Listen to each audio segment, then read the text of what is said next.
AP ప్రభుత్వం పాఠశాలలకు, inter కళాశాలలకు వెళ్లే విద్యార్థులకు అమలు చేస్తోన్న తల్లికి వందనం పథకం డబ్బుల్ని ఈ ఏడాది కూడా విద్యా సంవత్సరం ప్రారంభంలో జమ చేయాల్సి ఉంది.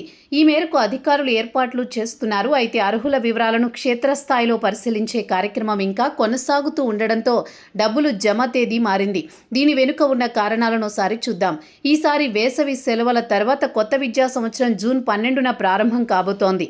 అదే రోజు తల్లికి వందనం నిధుల్ని తల్లుల ఖాతాల్లో జమ చేయాలని ప్రభుత్వం భావించింది. అయితే స్కూళ్ల నుంచి సేకరించిన విద్యార్థుల డేటాను క్షేత్రస్థాయిలో పరిశీలన కోసం సచివాలయాలకు పంపారు. ఎక్కడ అనర్హులకు చోటివ్వకుండా అర్హులకే ఈ నిధులు అందేలా చూడడానికి ప్రభుత్వం క్షేత్రస్థాయిలో నిశిత పరిశీలన చేయిస్తోంది. ఇందుకోసం కఠిన మార్గదర్శకాలను కూడా ఇచ్చింది.